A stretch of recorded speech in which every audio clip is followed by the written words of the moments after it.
bikes, it's just something that I've always done from a kid, from all the way up through high school. At FD, I was the kid that had the $4,000 bike that I would bring to school and then go ride after school. I just found it was just really natural working with bikes and learning the technology and the ins and outs of that. I had to leave my other job because I'm an only child, so I guess the health responsibilities of my parents fall on me. So at that time, both my parents needed a lot of medical attention, and so that was over a few months, and then it was just kind of like, what do I do now? We'd always talk about opening a bike shop, and when customers over and over and over and over tell you should open your own place, open your own place. So we kind of looked at our resources and said, can we do it? And, just small.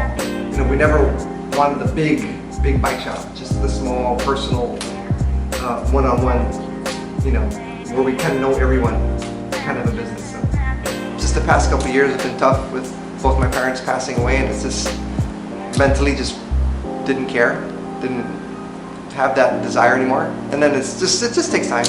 Then January, I think the week before New Year's, I said, okay, fine, I'm gonna start riding again. Just because my wife pulled me aside, she's like, you're not all together.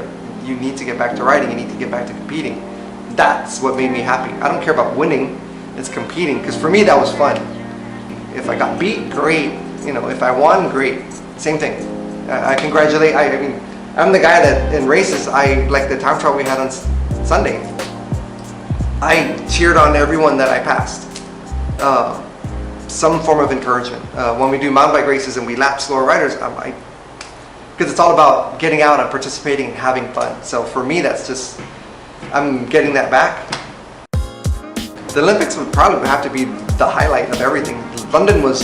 To me, London was, like, I felt like I belonged there. In Sydney, we had a wild card, and so I was like, I just ended up getting the slot just through the qualification process in Guam, and I beat out the guys here, but in London, I actually had to go and qualify. And I was the first cyclist to actually acquire the points and get an actual slot instead of a wild card. To me, that was probably my proudest moment, was having them announce it.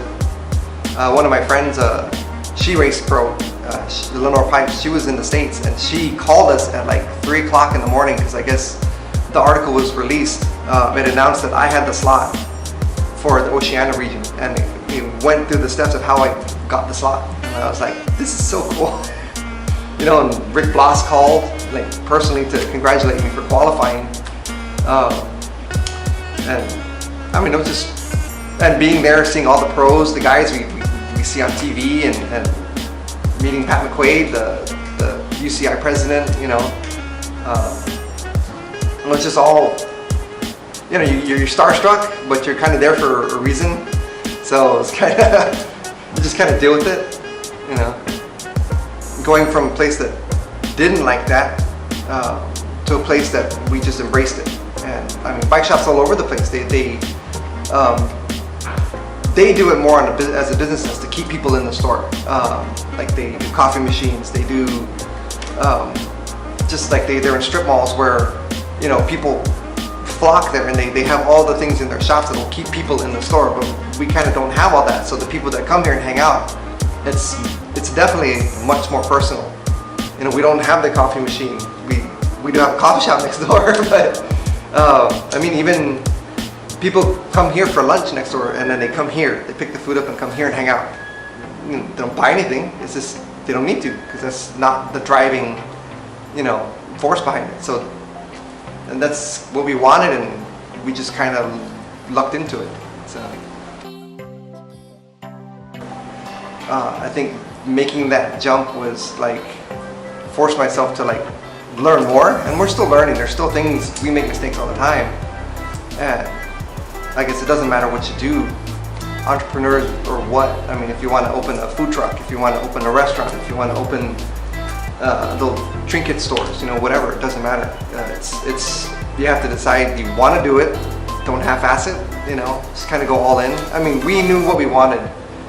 We didn't want that giant, massive bringing containers, ship them, just dump them out. No, that's why we picked the brands that we did, because they were very willing to work with us on a smaller basis.